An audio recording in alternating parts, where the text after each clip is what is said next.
Well, the whole program starts in September when school reopens, and already we are glad that Sid and Dr. Curtis are here to assist us with the training. The training, in fact, will take place over this weekend, and so after this weekend, everybody will be equipped and ready to go. One of the things I should mention is that the fact that we hope to have an extensive coverage of the program, we are encouraging Lions to recruit non-Lion members, organizations, individuals to assist us with this massive eye screening program. Throughout a child's life up to about age 12 or 13, their eyes change, and about 10 to 12% of the children will have some sort of vision difficulty during their early school years.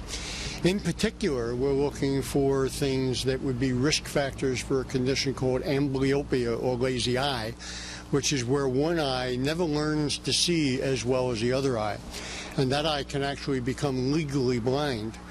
The difficulty with that is with two eyes open, the child doesn't know they're not seeing. So they're seeing with their good eye and their bad eye is getting worse and worse.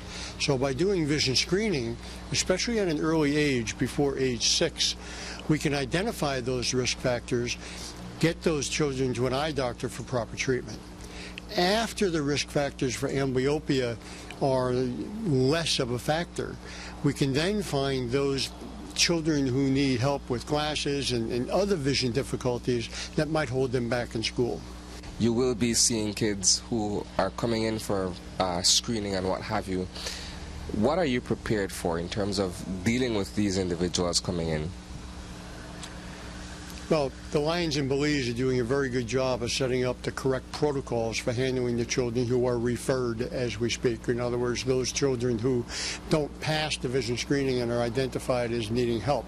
So the Lions in Belize will then be taking these children and being sure that they have the opportunity to see an eye doctor locally and also get the proper treatment. It's really, you can't do a screening on a child who is pre-verbal unless you have technology to help you do that. So no matter how smart your 1-year-old is, they're not going to be able to verbalize what they're seeing on an eye chart. So to be able to move to technology that can identify these factors that lead to amblyopia, as Dr. Cordes talked about, once you are able through technology to identify these, you can have a much, much better visual outcome for that child, and their learning experience, their behavior problems that they would have had in school based on not being able to see well, we're able to pick these up starting at age 6 months through the use of technology. And the overall benefit for such technology in the Belizean landscape, how does that aid in the process of early screening or detection of either amblyopia or other visual impairedness, if I may? It is so easy to use this type of a device, so you can move it from Lions Club to Lions Club, and you can cover a great deal of geography with one device, and in such little amount of time. You can screen 100 kids in an hour and a half. So this can travel around Belize. We can catch all of the kids with minimal training that would normally, you would have to have people that are very well trained to deal with the young children to be able to get to the kids that need the help and to